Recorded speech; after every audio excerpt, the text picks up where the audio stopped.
Hello my dear friend, आज हम बात करने वाले हैं chapter number 2 biology class 10th।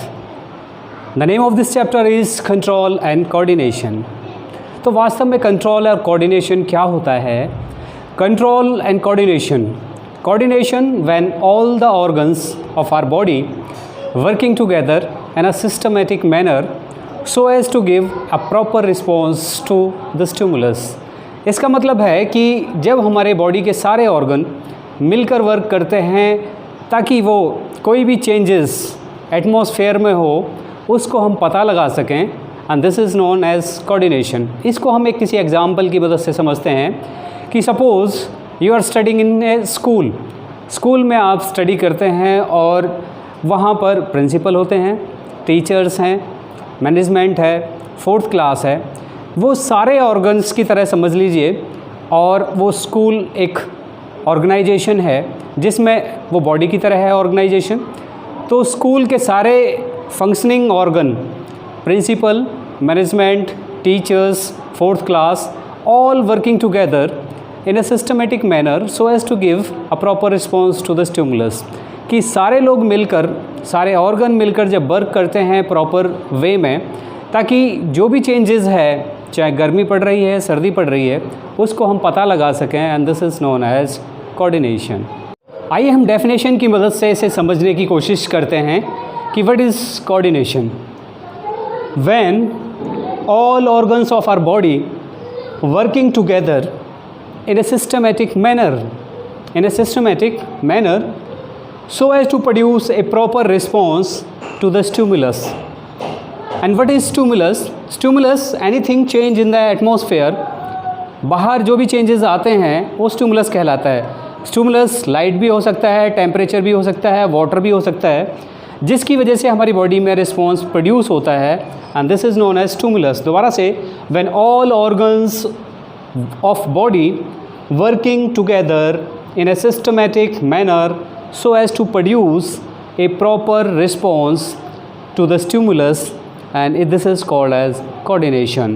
तो ये बॉडी के सारे ऑर्गन जब मिलकर काम करते हैं और रिस्पॉन्स क्रिएट करते हैं जो भी चेंजेस आता है एटमॉस्फेयर में, and this is known as coordination. Stimulus जो भी हमने देखा उसको डेफिनेशन की मदद से समझने की कोशिश करते हैं। What is stimulus? Change in the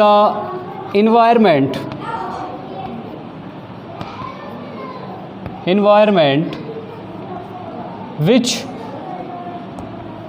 produce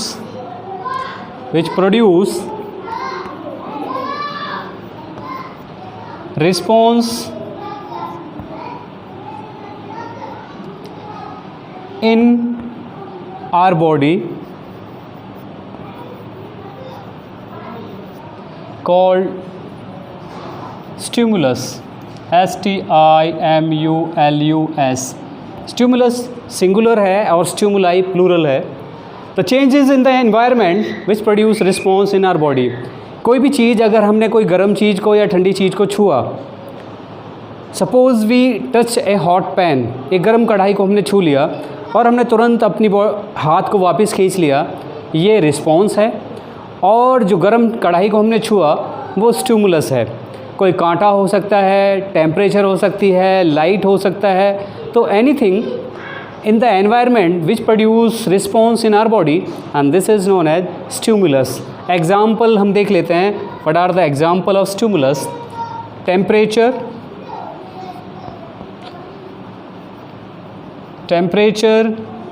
sunlight,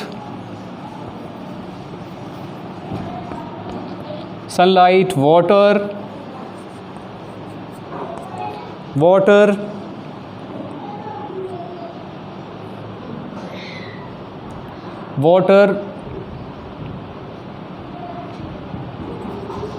etcetera. कि किसी की वजह से भी, सनलाइट की वजह से, टेम्परेचर की वजह से, टच भी इसमें हो सकता है, touch, TOUCH, touch, pain, etcetera.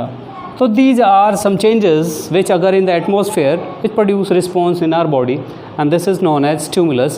अब stimulus दो तरह का होता है, एक्सटर्नल और इंटरनल, इनके बारे में हम पढ़ेंगे। अब हम देखते हैं कि व्हाट इज़ एक्सटर्नल स्टिमुलस और इंटरनल स्टिमुलस के बारे में। First we will take external stimulus. External EXTERNAL external stimulus STIMULUS external stimulus. जो भी चेंजेस बॉडी के बाहर होते हैं that is external stimulus. Changes occur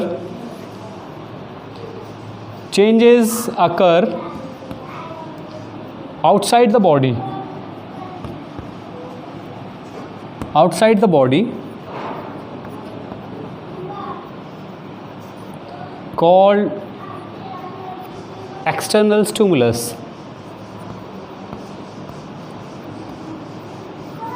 External stimulus.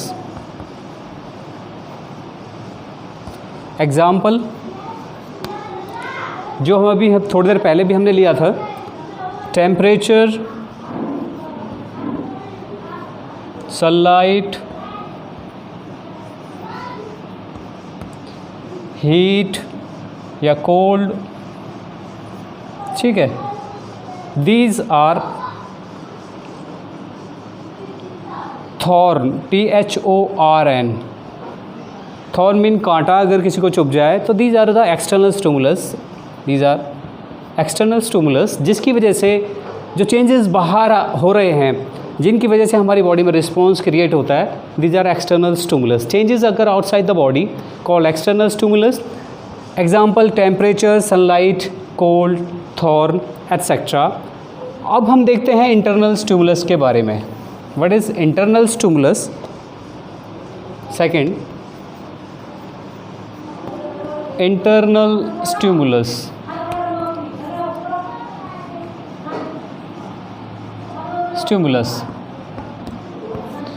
Changes occur inside the body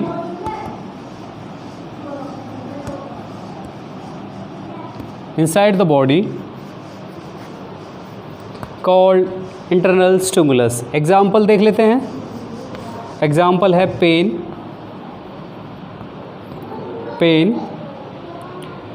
hunger, HUNGER भूख लगना, थर्स्ट प्यास लगना एट्सेट्रा, ठीक है।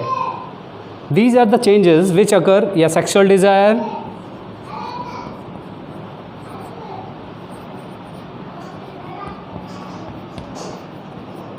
ये चेंजेस बॉडी के अंदर आते हैं जिसकी वजह से हमारी बॉडी में चेंजेस देखने को मिलते हैं।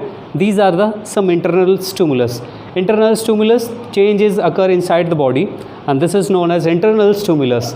Pen, hunger, thirst, sexual desire, ठीक है। These are two type of internal और एक्सटर्नल स्टिमुलस। अब हम पढ़ेंगे कि कैसे कंट्रोल और कोऑर्डिनेशन एनिमल्स में और प्लांट के अंदर होता है, उसको हम एक एक करके अभी लेंगे। हार्मोन्स, फाइटोहार्मोन्स, अभी हमने बताया प्लांट के अंदर जो हार्मोन्स कंट्रोल एंड कोऑर्डिनेशन करते हैं, these are called फाइटोहार्मोन्स।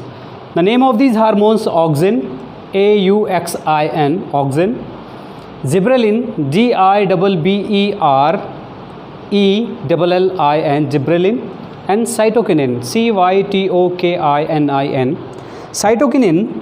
These three hormones, and these three hormones is called as growth hormones. Growth promoting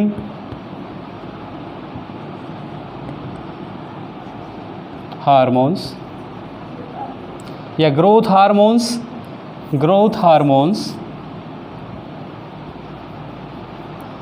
which help in the growth of plant. ठीक है। इसके बाद जो लास्ट वाला है that is known as abscisic acid.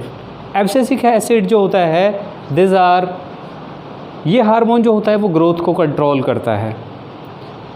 These three hormone auxin, gibberellin, cytokinins are called growth hormones and abscisic acid is a regulating hormones which control the growth of a plant.